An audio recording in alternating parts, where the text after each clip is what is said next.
अस्सलाम वालेकुम नाजरीन, मैं मोहम्मद असलम हुसैन सियासत की खबरों में आप सबका इस्तकबाल करता हूँ। हिंदुस्तान में मंगल को यानी आज 13 अप्रैल 2021 को लगातार 7वें दिन 1 लाख से ज़्यादा कोरोना वायरस के नए केसेस सामने आए हैं। पिछले 24 घंटों में 1,61,736 नए कोविड-19 मामले दर्ज किए गए हैं।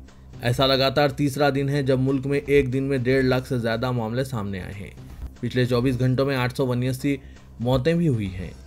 पॉजिटिव के नए केसेस दर्ज होने के बाद मुल्क में अब तक कोरोना वायरस केसेस की जुमला तादाद 1,36,79,453 हो चुकी है।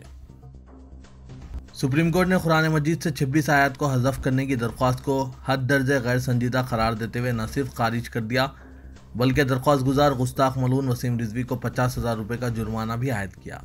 इस तारीखी फैसले में जस्टिस नरीमन की सरबराही वाली बेंच ने उत्तर प्रदेश शिया वक्फ बोर्ड के साबिक चेयरमैन वसीम रिजवी की दरख्वास्त खारिज कर दी और फिर एक बार तौसीक हो गई कि कुरान मजीद सही क़यामत तक नाकाबिल तब्दील है।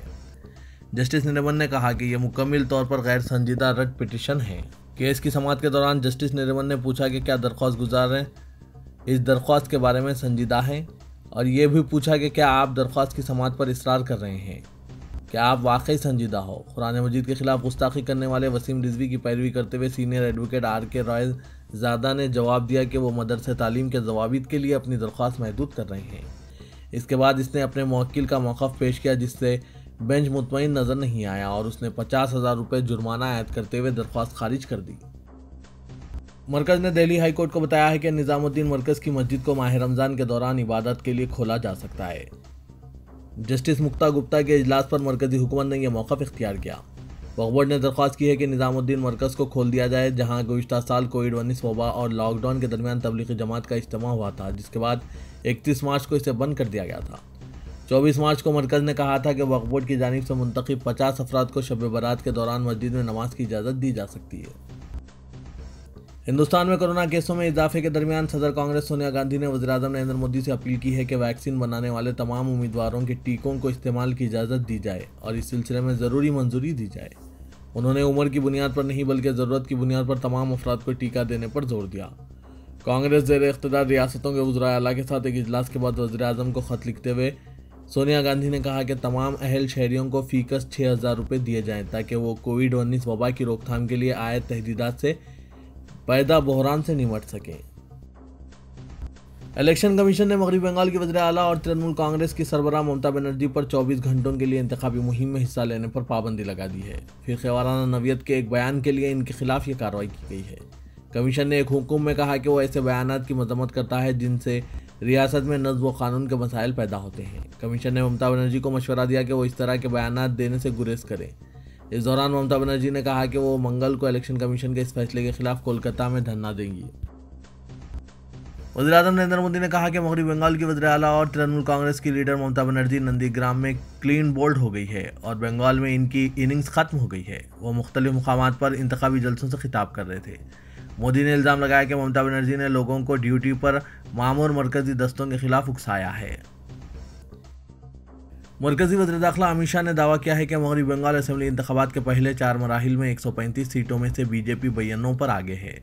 उन्होंने अवाम से कहा कि वो जाफरानी जमात को 200 से ज़्यादा सीटें देते हुए चीफ मिनिस्टर ममता बनर्जी को बड़े पैमाने पर विदा करें। उन्होंने दार्जिलिंग पहाड़ी इलाके के अवाम में तृणमूल कांग्रेस की जानिब से फैलाए जाने वाले झूठ पर अंदेशों को दूर करने की कोशिश करते हुए कहा कि गोरखा तबके पर NRC से कोई फ़र्क नहीं पड़ेगा।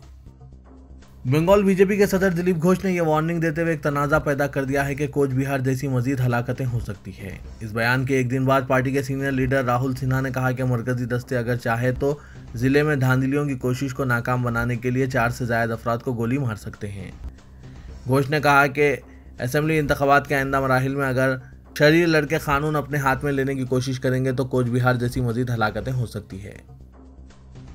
एम्स के डायरेक्टर रणदीप गुलेरिया ने कहा कि अवाम कोविड-19 प्रोटोकॉल पर अमल नहीं कर रही है जो मुल्क में कोरोना वायरस इन्फेक्शन में इजाफे की एक वजह है। उन्होंने ये भी वार्निंग दी कि अगर सूरत हाल बेहतर नहीं हुई तो इन्फेक्शन बहुत ज़्यादा बढ़ जाएंगे और मुल्क का हेल्थ केयर सिस्टम ख़राब हो जाएगा। उन्होंने इंतजामिया और रोज़ेदारों की जानिब से बुनियादी उसूलों पर कोविड पर अमल को यकीनी बनाने पर जोर दिया। गुलेरिया ने कहा कि फरवरी तक केसेस कम हो रहे थे लेकिन अवाम कोविड उसूलों में अमलावरी पर तसाहुल बरत रही है। उन्होंने कहा कि वायरस बेअसर हो गया है उन्होंने कहा कि लोग अब बीमारी को अहमियत नहीं दे रहे हैं। अगर आप बाहर जाएं तो मार्केट, रेस्टोरेंट्स और शॉपिंग मॉल्स में हुजूम देखेंगे। उन्होंने कहा कि पहले अगर एक बीमार शख्स 30 लोगों को मुतासिर कर सकता था और अब ये तादाद बहुत ज़्यादा हो गई है। उन्होंने वार्निंग दी कि अगर कोविड उसूलों पर अमल नहीं किया गया तो सूरत हाल बेकाबू हो जाएगी। मौजूद जज सुरेंद्र कुमार यादव, जिन्होंने गुज़िश्ता साल बाबरी मस्जिद शहादत के मुकदमे में फैसला सुनाया था, से हुकूमत उत्तर प्रदेश ने रियासत का लोक आयोग मुकर्रर किया है।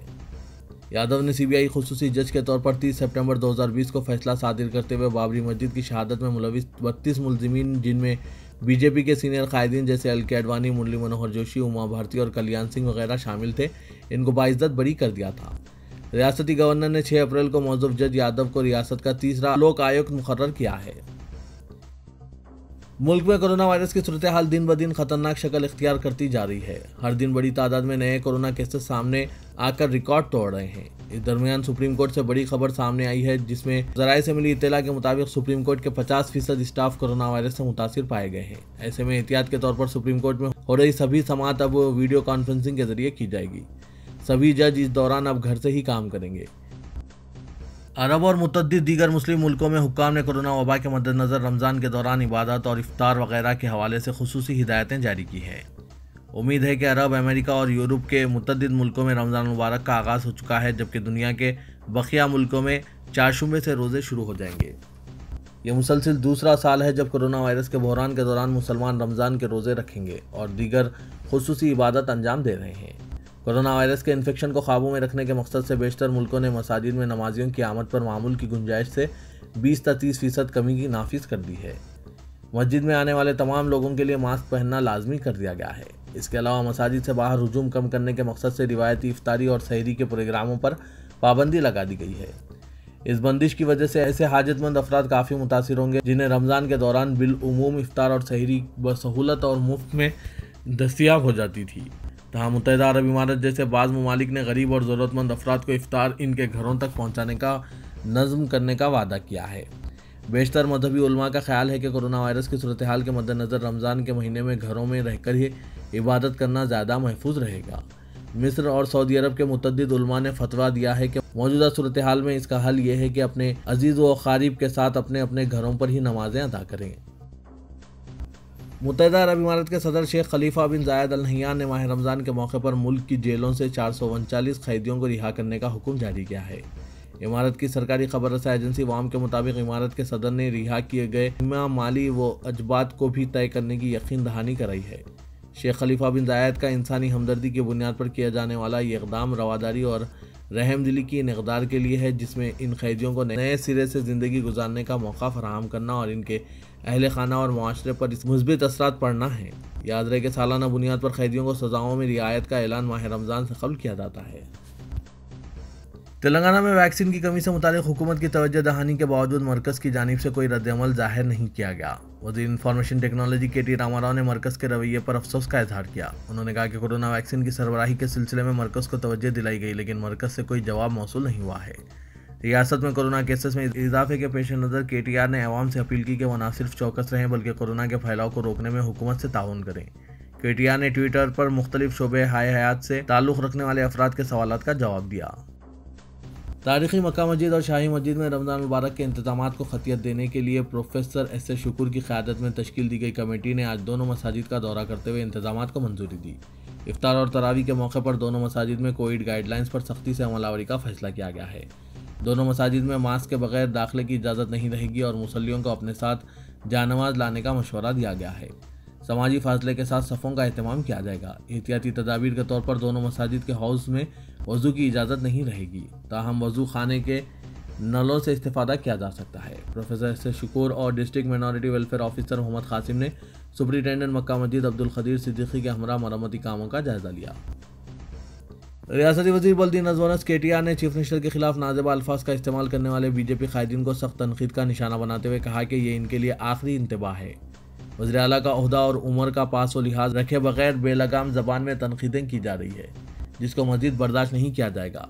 के.टी.आर. ने कहा कि शहर वारंगल की तरक्की के लिए कितने फ़ंड खर्च किए गए हैं, इस पर एक वाइट पेपर जारी किया जाएगा।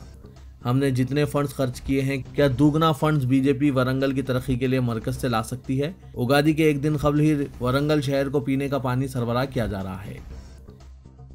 तेलंगाना हुकूमत की जानिब से तेलंगाना में रात के कर्फ्यू के निफाज के सिलसिले में इक़दाम का जायजा लिया जा रहा है। रियासती हुकूमत और महकमा सेहत की जानिब से मुतअद्दिद मरतबा ये कहा गया है कि रियासत में कोई लॉकडाउन या रात के कर्फ्यू के निफाज के सिलसिले में गौर नहीं किया जा रहा है, लेकिन ज़राए से मौसूला इत्तलात के मुताबिक रियासती हुकूमत की जानिब से रात के कर्फ्यू की सूरत में रियासत को होने वाले मुआशी नुकसानात का जायजा लिया जाने लगा है और कहा जा रहा है कि चीफ मिनिस्टर ने महकमा आबकारी के अलावा दीगर महकमा जात के अहदेदारों से इस बात की तफसीलात हासिल करनी शुरू कर दी है कि रियासत में अगर रात का कर्फ्यू नाफिज किया जाता है तो इसके क्या मनफी असरात हो सकते हैं और तेलंगाना की मईशत और आमदनी पर इसके क्या मनफी असरात मरतब होंगे। गुज़िश्ता रोज़ कोरोना वायरस के मरीजों की तादाद 3000 से तजावीज़ कर जाने के बाद तेलंगाना में रात के कर्फ्यू के मुतालिक सरकारी सतह पर गौर किया जा रहा है और कहा जा रहा है कि रियासत में नागार्जुना सागर ज़मनी इंतखाबात के फौरी बाद रात के कर्फ्यू के निफाज के सिलसिले में फैसला किया जा सकता है। जिला जगतियाल के एक और देहात में लॉकडाउन नाफिज कर दिया गया है।